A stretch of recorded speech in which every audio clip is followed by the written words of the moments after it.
Good stuff at the bead shop here. This video is going to be showing you how to make a really nice straightforward necklace using the lovely new Preciosa candy beads. And they're a great bead which are round on the top, flat on the back and have two holes through them, so they act a little bit like a cabochon and just open up loads of possibilities for beading with them. We've already designed 2 new workshops, so I thought it was also about time we put a video together, so I hope you enjoy it. So this is the lovely candy bead flower necklace we're going to be making. I've used the pastel petrol colours for the flowers and lovely Czech glass for the making up the rest of the necklace. For the tutorial I'm going to be using the lovely pastel pink ones, and you can see there where the 2 holes run parallel through the bead, which make them ideal for this sort of design. And you can see there that they're domed on the front and flat on the back, as I mentioned before. And I'm going to be using pinch beads too for this project, which fit really nicely in between the petals we're creating. And I'm using fireline for this, it's nice and strong. And I've cut approximately 1 metre. It's more than you need for this, but it's always better to have a little bit more than a little bit less thread for these projects. And I'm using a size 10 beading needle that fits quite nicely through all of the beads. The hole size in the candy beads is quite good, it's 0.8 millimetres. So you'll have no problem getting a size 10 beading needle through it. So it's a good idea to line up your beads before you start threading. We need 5 for the first flower, but because they're flat on one side and domed on the front, it can be quite easy to thread them on the wrong way round. So this will just eliminate that happening. So once you've got all 5 beads onto your thread, you want to tie both ends together. That brings all the beads in a circle, creating a flower shape. So you can just use a double knot, so 1 knot on top of another, and also a reef knot works quite nicely for this, nice and secure. And there we have our first flower shape.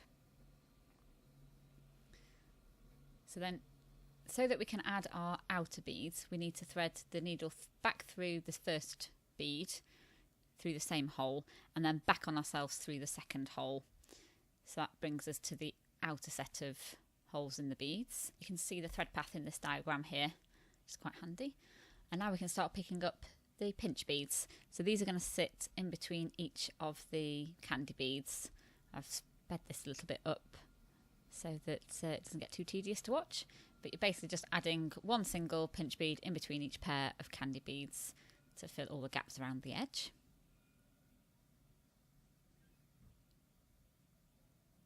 And there we go. When you get to the last one, you want to go through that very first pinch bead that you added again, and then to connect the necklace part of the design to the actual flowers, we need to have 3 pinch beads on each side. So to add that, you just pick up 2 new ones, thread through the pinch bead again, creating a little triangle of pinch beads, and then weave around to the right pinch bead to continue adding flowers. So this is made clearer in the following diagram. So I've split the diagram into 2 parts, so you can see where the thread path, the beads are added, and then where the thread path is to get you to the right place for the next part. You can pause the diagrams if you need them to stay longer. Okay, and now we're adding the second flower. This time, rather than adding from the inside and then adding on the outside of the flower, we're actually going to be adding all the beads for the outer part and then joining it together in the middle. So we're actually picking up candy beads and pinch beads all together. And because we're starting with a pinch bead, you pick up a candy bead first. So you can see there I've got 5 candy beads and only actually picking up 4 new pinch beads because the very first one here acts as the 5th. Okay, so that joins everything together for the second flower. And then to join all the candy beads together to make our neat flower shape, we actually need to go, similar to how we did before, back through the second hole, but this time we're actually ending up on the inside of the flowers and then going through all of the holes in the candy beads. And you'll see that very quickly joins everything together. There we go. And another diagram, which is always handy. So in order to get to the right place to add the final flower for the necklace, we need to thread round the inside of the flowers So the flowers are all connected at a slight angle, so they're not in a straight line, they're in a slight curve. So what we need to do is thread round, going past where we need to go. So I'm actually going to go round and back on myself. Oops. So there we go, and you eventually get through your bead. And then you go through the pinch bead as well, so that you're in the right position to add your third and final flower. Again, that diagram shows where the thread has gone, which is sometimes a bit clearer than the video. And then we're repeating the same process again as we did for the second flower. So we're picking up a candy bead first, alternating with the pinch beads, so that you have 5 candy beads and 4 pinch beads. Make sure we get them the right way around. And then joining together through the pinch bead again. So we've got slightly off shot there. There we go. You can see now. So doing the same as we did before. So going through the next candy bead and then back on yourself, so that you can join all the candy beads together to complete the flower. There we go. Tension is quite important with this. You'll see I'm doing a lot of pulling up the thread, and that just makes everything look a lot neater. And then you need to thread round to the outside again, like we did after the second flower, so that we can add our 3 beads, or add 2 beads to make 3. And now we're at the point where we can fasten off the threads. So I did manage to not leave myself quite enough thread on this one, my first example. Having a meter will ensure that this doesn't happen to you. But there are a few little tricks that you can do if you end up with a short thread like mine. So my thread's come off my needle here. So rather than trying to rethread the needle then get it through, I've put the needle in position, then threaded the thread through the eye. And that way you just have a little bit more space to deal with the short thread. And again, if you're having to tie a small knot and you don't have space, you can use the back of the needle. So here I'm going to just take it under the thread to tie my knot. And because I don't have enough space, or I won't have enough space to take the point of the needle, I've just taken the back of the needle through. So it's in the same way. Tighten that up, thread through the ends, and you're done. And you'll need to do the same with the tail from the beginning as well. But that's already knotted, so you can get away with just threading it through. So for the next part, we're going to add the beads for the necklace. So I'm using 0.25 Supplemax here. I've cut a 50cm length piece, and I'm just threading round the 3 beads at the very side of the necklace. So the middle of the thread is going to fit around those 3 beads, and you'll be working with 2 strands together. Just gives it a little bit more strength, and the beads will fit really nicely next to the pinch beads. I'm using 3mm Czech Glass beads for the necklace part. What I've done is folded a string of 100 3mm beads in half, and rather than taking them off the thread and picking them up individually and thread them on, which can be quite time consuming, I'm going to leave them on the thread and just run my Supplemax thread down all the beads while it's attached. This speeds up the threading so much more, especially when you have the video going super speed as well. So although it looks a little bit fiddly, it is far more efficient than taking all the beads off and having to pick them up individually. And by starting at the halfway point and working towards the knot on my thread, I know exactly when to stop. I can't end up picking up too many beads.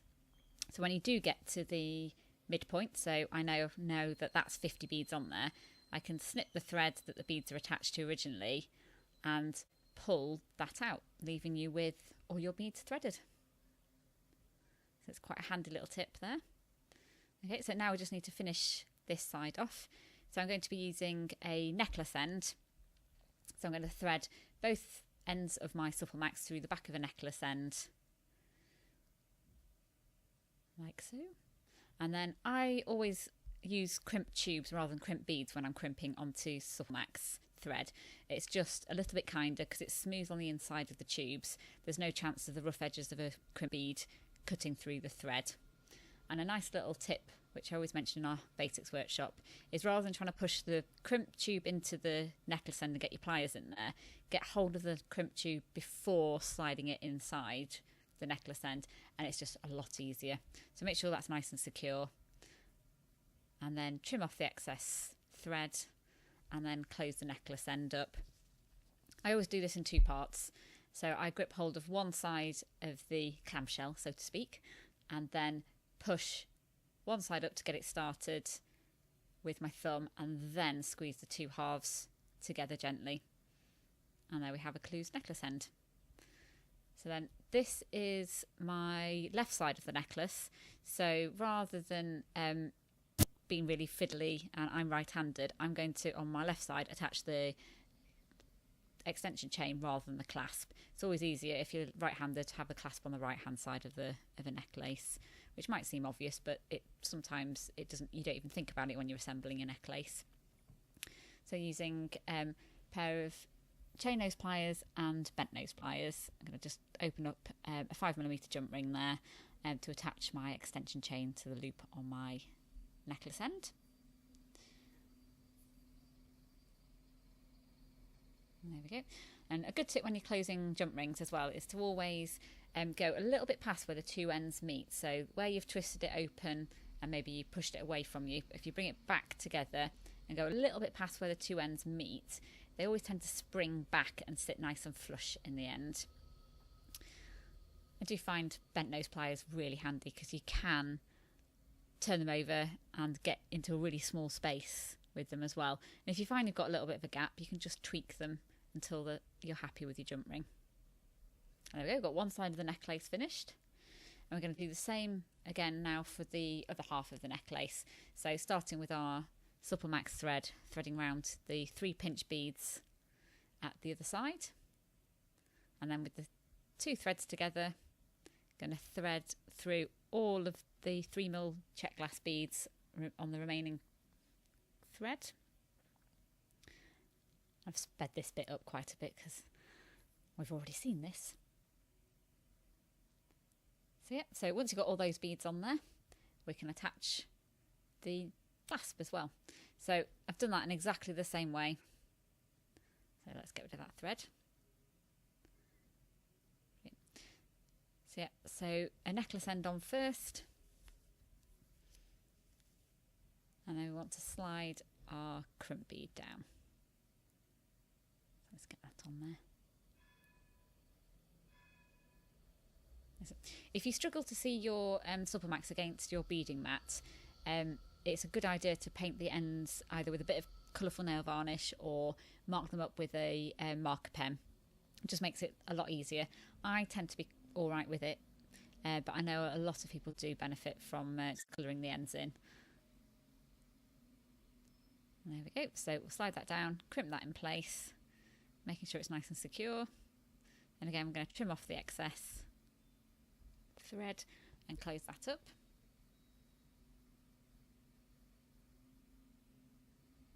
And again, I always fold it and then squeeze it. It just seems to make it line up so much more neatly. So we'll close up the hook part and make that a loop using round nose pliers. And then we're going to add the clasp to this side in the same way as we did before, using a 5mm jump ring, twisting it open and connecting the necklace end to the trigger clasp. Obviously you can use whatever type of clasp you like. I've gone for a trigger clasp and a extension chain because it's a short necklace. It's a nice idea to have an extension chain so that depending on what neckline you're wearing, you might need to be able to adjust it, make it slightly shorter or slightly longer. So that's a really nice way to be able to do that. And there we have the necklace finished. So the clasp and extension chain is all complete. So these are the finished necklaces. And again, you can use whatever colour you like. So it's a really, really versatile design. You can have different coloured flowers as well if you wanted to. You'll find a full list of all the materials used below the video, and feel free to share all your makes with us on our various social media platforms. Hope you've enjoyed the video and see you next time.